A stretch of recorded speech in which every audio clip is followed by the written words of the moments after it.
Hello नमस्कार दोस्तों, आप सबों का स्वागत है हमारे इस यूट्यूब चैनल पे। आज का टॉपिक है एनसीईआरटी सार संग्रह से जो हम पॉलिटी का रिवीजन क्लास स्टार्ट किए हैं। इसमें जो है आज का टॉपिक है राज्य के नीति निर्देशक तत्व, जो हमारी संविधान के भाग 4 में अनुच्छेद 36 से 51 में इसकी चर्चा है। आइए देखते हैं राज्य के नीति निर्देशक सिद्धांत को भारतीय संविधान में शामिल किए जाने का उद्देश्य क्या है। सामाजिक आर्थिक लोकतंत्र को स्थापित करना। कल्याणकारी राज्य की संकल्पना का समावेश संविधान के किस भाग में किया गया है? तो राज्य के नीति निर्देशक सिद्धांत भाग 4 है, अनुच्छेद 36 से 51 में है। भारतीय संविधान में किसके अंतर्गत पंचायती राज प्रणाली की व्यवस्था किया गया है? तो राज्य के नीति निर्देशक सिद्धांत के अंतर्गत। समान आचार संहिता राज्य के नीति निर्देशक तत्वों का भाग नहीं है, किंतु समान नागरिक संहिता नीति निर्देशक तत्व का भाग है, जो अनुच्छेद 44 में है। नीति निर्देशक सिद्धांत वाद योग नहीं है, ये जो है न्यायालय के द्वारा लागू नहीं किया जाएगा, लेकिन मौलिक अधिकार जो है जो न्यायालय के द्वारा वाद योग है, जो इससे अनुच्छेद 32 के तहत हम सर्वोच्च न्यायालय उच्च न्यायालय जा सकते हैं। लेकिन ये नीति निर्देशक तत्व ये एक आदर्श पर आधारित है, जो कि वो अपना कोई भी राज्य लागू कर भी सकता है, नहीं भी कर सकता है। संविधान किस अनुच्छेद में उद्योगों के प्रबंधन में कर्मकारों की भागीदारी का प्रावधान किया गया था? अनुच्छेद 43 के कौन। भारत के संविधान में समान कार्य के लिए समान वेतन के अधिकार का प्रावधान कहाँ किया गया है? तो राज्य के नीति निर्देशक सिद्धांत में। पुरुषों और स्त्रियों दोनों का समान कार्य के लिए समान वेतन राज्य के नीति निर्देशक तत्व में निहित है। राज्य के नीति निर्देशक तत्वों में कौन सा अनुच्छेद अंतर्राष्ट्रीय शांति और सुरक्षा की संवर्धन से संबंधित है? तो ये अनुच्छेद 51 में है। 51 अंतर्राष्ट्रीय शांति और सुरक्षा। राज्य के नीति निर्देशक सिद्धांत एक ऐसा चेक है जो बैंक की सुविधा अनुसार अदा किया, मतलब भुनाया या निकाला जा सकता है। यह कथन किसका है? तो केटी शाह। अदा किया जाता है, केटी शाह। राज्य के नीति निर्देशक सिद्धांत एक ऐसा चेक है, ये केटी शाह ने बोला है कि चेक है जो बैंक के सुविधा अनुसार अदा किया जा सकता है। आइए नीति निर्देशक तत्व से संबंधित महत्वपूर्ण अनुच्छेद, जो अनुच्छेद है 36 से 51 तक, इसकी चर्चा किया गया है।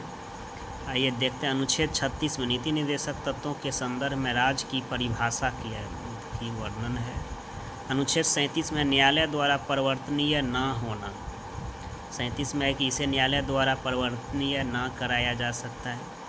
ये सब के अपने विचार पर मतलब है, जो अपने इच्छा पे है वो लागू करेगा या नहीं भी करेगा।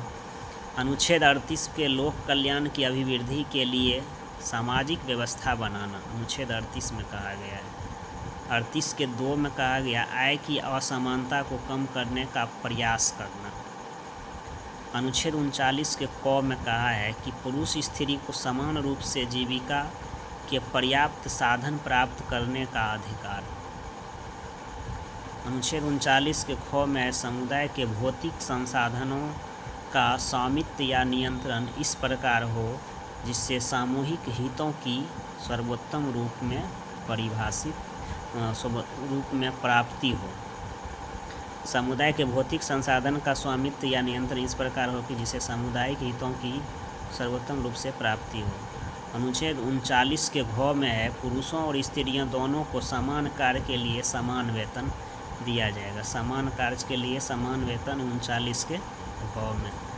आइए इधर देखते हैं। अनुच्छेद 43 के क उद्योग के प्रबंधन में कर्मकारों का भाग लेना। अनुच्छेद 43 के ख में है सहकारी समितियों के स्वैच्छिक गठन, स्वायत्त संचालन, लोकतांत्रिक नियंत्रण और व्यावसायिक प्रबंधन को बढ़ावा देना। 44 में सभी नागरिकों के लिए एक समान नागरिक संहिता, जिसे कहते हैं, ये जो है केरल राज्य में लागू है। वर्तमान में उत्तराखंड में भी इसको लागू करने पर सहमति जताई है। सभी नागरिकों के लिए एक समान नागरिक संहिता कहाँ है? अनुच्छेद 44 में। अनुच्छेद 45 में है 6 वर्ष से कम आयु के बच्चे के लिए निःशुल्क एवं अनिवार्य शिक्षा का प्रावधान करना। 6 वर्ष से कम आयु के बच्चे को निःशुल्क अनिवार्य शिक्षा का प्रावधान करना। अनुच्छेद 46 में SC ST दुर्बल वर्ग के शैक्षिक और आर्थिक हितों की अभिवृद्धि करना। 47 में पोषाहार स्तर और जीवन स्तर तथा लोक स्वास्थ्य में सुधार तथा हानिकारक नशीले पदार्थ के उपयोग पर प्रतिबंध। अनुच्छेद 47 के तहत ही बिहार सरकार ने शराबबंदी को लागू किए थे। तो ये है स्वास्थ्य से संबंधित है, पोषाहार स्तर, ये सब पर ये ध्यान देगा अनुच्छेद 47 के तहत। अनुच्छेद 48 कृषि और पशुपालन में आधुनिक और वैज्ञानिक प्रणालियों का प्रयोग करना। कृषि पशुपालन ये सब अनुच्छेद 48 में। गाय बछड़ा तथा अन्य दुधारू पशु का वध पर प्रतिबंध एवं उनकी नस्लों में सुधार की प्रयास। प्रतिबंध की चर्चा है, गाय वध या बछड़ा का वध, ये जो है अनुच्छेद 48 में इस पर प्रतिबंध लगाया गया है। कृषि पशुपालन रहेगा, ये सब अनुच्छेद 48 में। पोषाहार व स्वास्थ्य सुविधा हानिकारक नशीले पदार्थ अनुच्छेद 47 में। आगे देखिए अनुच्छेद 48 के को पर्यावरण का संरक्षण और संवर्धन और वन तथा वन्यजीव की रक्षा, यह है 48 के को में। 48 में था कृषि पशुपालन आधुनिक और वैज्ञानिक प्रणाली का प्रयोग करना, गाय बछड़ा अन्य दुधारू पशु पर मतलब कि वध पर प्रतिबंध लगाना। को में है पर्यावरण के संरक्षण और संवर्धन और वन तथा वन्यजीव की रक्षा, 48 के को। पर्यावरण में 48 के को। 49 में राष्ट्रीय महत्व के कलात्मक या ऐतिहासिक अभिरुचि वाले स्मारक स्थान या वस्तु का संरक्षण करना। स्मारक या स्थान वस्तु का संरक्षण करना जो राष्ट्र महत्व के लिए है। 50 में कार्यपालिका को न्यायपालिका से पृथक करना। कार्यपालिका को न्यायपालिका से पृथक करना 50-50 बांट दिया गया है। और अनुच्छेद 51 अंतर्राष्ट्रीय शांति और सुरक्षा की अभिवृद्धि करना। इधर पढ़े थे अनुच्छेद 39 के घ में पुरुष और स्त्री दोनों को समान कार्य के लिए समान वेतन। अनुच्छेद 39 के अंगों में है पुरुष स्त्री कर्मकारों के स्वास्थ्य और शक्ति का तथा बालकों की सुकुमार अवस्था का दुरुपयोग न हो। अनुच्छेद 40 में है जो महत्वपूर्ण है ग्राम पंचायत का गठन। अनुच्छेद 41 है कुछ दशा में काम शिक्षा लोक सहायता पाने का अधिकार। काम पाने शिक्षा और लोक सहायता पाने का अधिकार है अनुच्छेद 41 में। और है 42 में काम के न्याय संगत एवं मनोचित दशा एवं प्रसूति सहायता, अनुच्छेद 42 याद रखा जाए, प्रसूति सहायता अनुच्छेद 42 है।